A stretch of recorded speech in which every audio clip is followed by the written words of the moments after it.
Yes, music took him to the top, but drugs dragged him to the very bottom before God lifted him back up. We're going to discuss his incredible story in just a moment. But first, would you welcome that still great voice, formerly of Three Dog Night, Chuck Negron.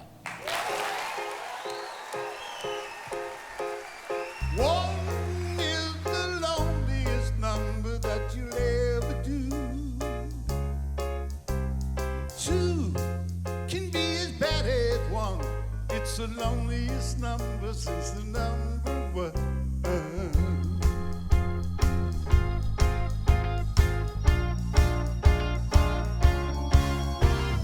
No is the saddest experience you'll ever know. Yes, it's the saddest experience you'll ever know. One is the loneliest number that you'll ever do.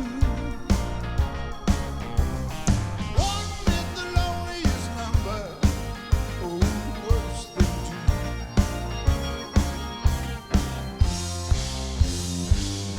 It's just no good anymore since you went away. Now I spend my time making rhymes of yesterday. One is the loneliest number. One is the loneliest number. One is the loneliest number oh, you'll ever do. One is the loneliest. One is the loneliest. One is the loneliest number oh, you'll ever do. It's just no good anymore since you went away. One, so lonely, lonely, so lonely. I know one is, oh yeah, so lonely, lonely. Oh, say yeah, number one.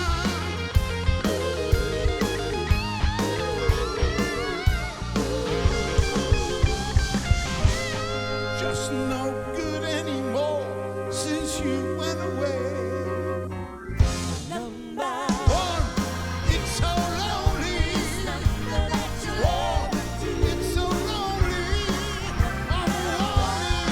Oh my, oh my. Lonely, lonely. I'm lonely. Oh my, oh my, oh my.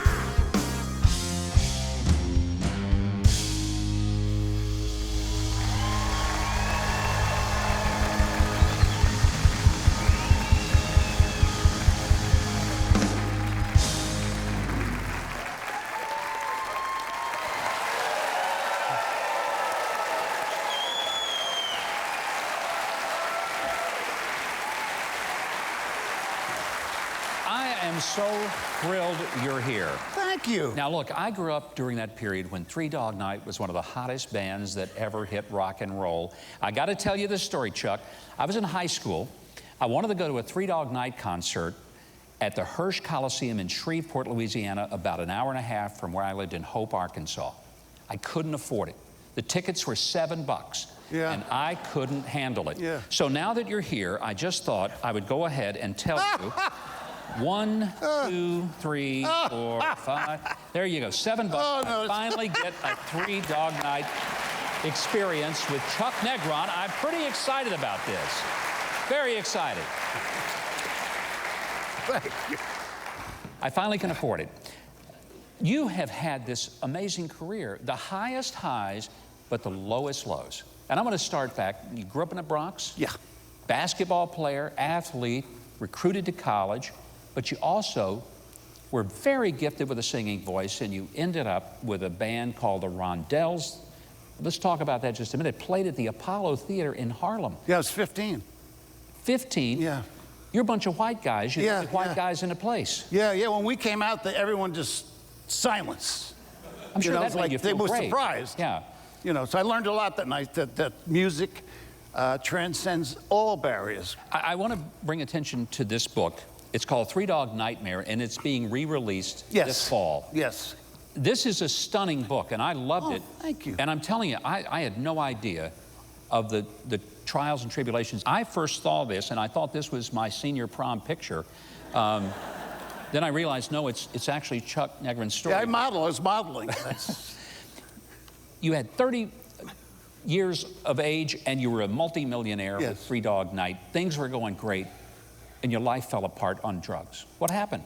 Well, they stole everything from me. And what's important, the love and the care, the morality in a human being that understands when they're hurting someone and they care about it. Drugs rips that from you. You don't care. Your goal is to get loaded. I took my family's future, my children's future, which was secure, and I took that away. There's a lot of shame involved, and it took me years to come to terms with that I could do better now as opposed to dwelling on how much I lost and how much I took. But drugs will take everything from you, everything. 30 plus rehab experiences. Yeah. I mean, that's kind of like telling everybody, I don't think Chuck's going to make it. Yeah. I mean, 30 plus, and none of them worked for you. 1991, you went to a place, it's called Cry Help. Something different happened this time. What was it? Well, they treated me like a drug addict as opposed to a celebrity or someone that would be treated differently. And they were very rough. They were very rough on me. And fortunately, I had no place to go, so I would have left. And this was a place that you went when you had no insurance. And it was a rough place. They had a contract with the prison system. So most of the guys, they were right out of prison, and they had youth authority, so they were young gangbangers. And it was a dangerous place, but they had a gift of bringing everyone together and seeking this new goal of recovery, and they changed my life. I was there a year, and they made me get a job. I got a job in a hospital. I was working with abused and addicted children, and I took the bus, and it was a gift. It was a gift from God that my eyes were opened up by these people in Cry Help that simple things are important. And Chuck, what was the spiritual nature of the getting over the addiction? What was it that was different in this program than all those other programs that you were involved in? A man came to Cry Help to visit me. He's Mike Finnegan. He's a world famous B3 player. And, I asked him, what would I do? What can I do? And he said, Chuck, you need to pray. And you need to pray for the willingness to accept what God has in plan for you. And I went in later that day because I was kicking my drugs. And I got down on my knees and I prayed to die. Please, just let me die. Or give me 1 minute's peace from this relentless withdrawal and sickness. And I sat on the bed and I woke up 4 hours later. I fell asleep. When there is no sleep, you do not sleep when your body is screaming for something to calm it down. And when I woke up, I knew that God had done for me what I could not do for myself, and the obsession was gone. I did not want to get loaded any longer, and I knew God had intervened. I think a lot of people here understand. They get that, what that means, that it's real, that it's not a phony deal. You've been sober and clean since 1990? 26 years. That's pretty amazing. Yeah. All those failures. Yeah, I mean, the gift from God. Well, you are a gift from God. Your voice is incredible. Oh, you're very kind. And I want to tell you what a thrill it is to have you here. Thank you, I mean sir. that very much. Governor, that's what it is. Thank you, Governor. Yeah, but I didn't realize you were... I had to wait 40-something years look great. to get a show what you wanted, Thank you. The kid that couldn't afford your concert ticket, but And here it's I am. $7. It's not much. $7. How'd you make $1 million $7 at a time? I want to know that. You know what? Some of them were $250. Some of the seats. So well, we had guarantees. I don't know how they made any money, the promoters, but we had guarantees. Well, let me say this. If you want to know more about Chuck and his music, and I believe you do, and you definitely want to read the book, Three Dog Nightmare. It is absolutely stunning. And if you want to see where you can find him in concert, all of that information at chucknegron.com, chucknegron.com.